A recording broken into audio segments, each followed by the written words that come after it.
Divide and rule, फूट डालो और राज करो।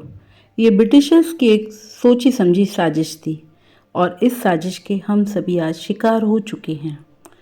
वह साजिश है हमारे संयुक्त परिवारों को तोड़कर हमें केवल उपभोक्ता बना देना। जब परिवार टूटते हैं तभी बाजार फलता फूलता है। ये केवल एक विचार नहीं बल्कि एक सुनियोजित रणनीति है। भारत की सबसे बड़ी शक्ति क्या थी? मुगल आए, अंग्रेज आए, अनेक आक्रमणकारी आए, परंतु एक चीज कभी नहीं टूटी, वह थी हमारी एकता। हमारी एकता, एकता कपूर नहीं, हमारी एकता यानी हमारी यूनिटी। एकता कपूर ने तो समाज को बर्बाद ही किया है, बिखरा भी डाला है, तोड़ा ही है। तो हमारी एकता क्या थी? हमारी यूनिटी थी। 3-3 पीढ़ियां एक ही छत के नीचे रहती थीं। बुजुर्गों का अनुभव, बच्चों में संस्कार, खर्च में सहभागिता और त्योहारों में आत्मीयता, यही हमारी वास्तविक सामाजिक सुरक्षा थी। ना पेंशन की आवश्यकता थी, ना अकेलेपन का भय, ना ही मानसिक तनाव का संकट। पश्चिमी देशों को ये व्यवस्था खटकने लगी क्योंकि वे सदैव उपनिवेशवादी मानसिकता के रहे हैं। उनके लिए बाजार ही सर्वोपरि है। भारत जैसे देश में जहां लोग मिल बांट कर रहते हैं, सीमित साधनों में संतोष करते हैं और सामूहिक सोच रखते हैं, वहां उनके उत्पादों की खपत सीमित ही रहती थी। तब एक सूक्ष्म और योजनाबद्ध रणनीति बनाई गई। परिवारों को तोड़ते हैं, हर व्यक्ति को अकेला कर देते हैं और हर व्यक्ति को उपभोक्तावादी बना देते हैं। ये आघात उन्होंने कैसे किया? सोशल मीडिया के माध्यम से। संयुक्त परिवारों को कलह का केंद्र, बोझ और प्रगति में बाधक के रूप में प्रस्तुत किया गया। वहीं एकल न्यूक्लियर परिवार को स्वतंत्रता, आधुनिकता और आत्मनिर्भरता का प्रतीक बनाकर आकर्षक रूप में दिखाया गया। आप स्वयं विचार कीजिए, आज भी अनेक धारावाहिकों में सास बहू, ननद भाभी, देवरानी जेठानी के विवाद ही दिखाए जाते हैं और इनका निष्कर्ष प्रायः यही निकलता है कि अलग हो जाओ, अपने अपने अलग घर बसा लो। उपभोक्तावाद के माध्यम से भी उन्होंने परिवारों को तोड़ा। जब परिवार अलग अलग रहने लगेंगे तो बाजार भी विस्तृत हो जाएगा।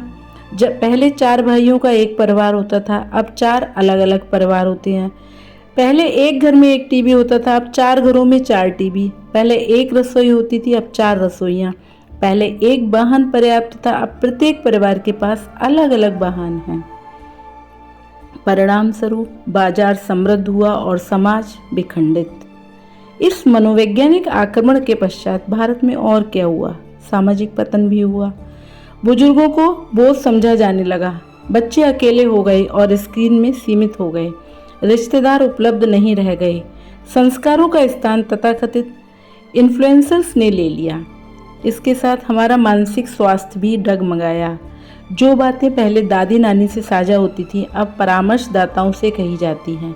अकेलापन अब रोग बन गया है जिसका उपचार खोजा जा रहा है। बाजार को इससे बहुत लाभ हुआ। हर समस्या का एक उत्पाद बन गया, हर भावना की एक ऐप बन गई, हर उत्सव एक ऑनलाइन ऑर्डर में परिवर्तित हो गया। तनिक सोचिए, संस्कारों का स्थान अब सदस्यताओं, सब्सक्रिप्शन ने ले लिया। अब प्रश्न ये है कि हम बनते क्या जा रहे हैं? हमने आधुनिकता की दौड़ में संयुक्तता को पुरातन कह दिया, माता पिता को बाधा मान लिया, परिवार को अनावश्यक भावना समझ लिया और संबंधों को अनफॉलो कर दिया। क्या आपने कभी विचार किया है, जब आप दीपावली अकेले मनाते हैं तो केवल खरीदारी करते हैं, तभी बड़े ऑनलाइन मंच लाभ कमाते हैं। जब घर में भोजन नहीं बनता तभी बाहर का भोजन व्यवसाय बढ़ाता है।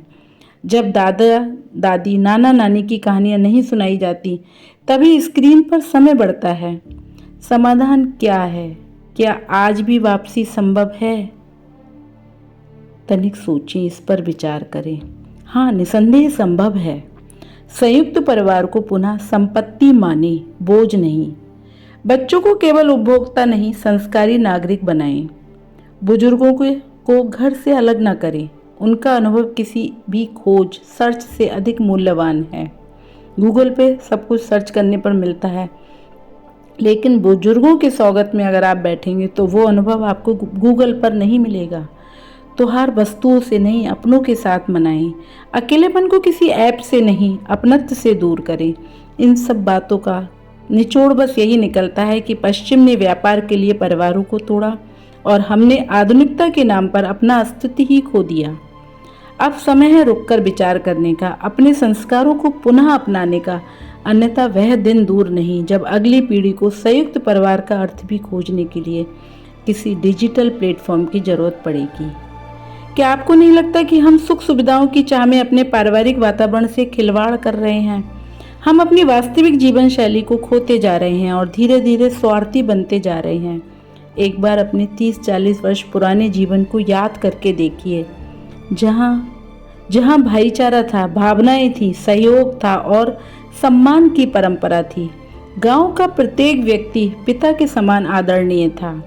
किंतु आज स्थिति ये है कि पिता भी यार पापा बन गए हैं और इसे ही आधुनिकता का प्रतीक माना जा रहा है। ऐसी आधुनिकता पर हमें पुनर्विचार करने की आवश्यकता है। ऐसी आधुनिकता पर हमें अब सोचने की जरूरत है, तो तनिक सोचें।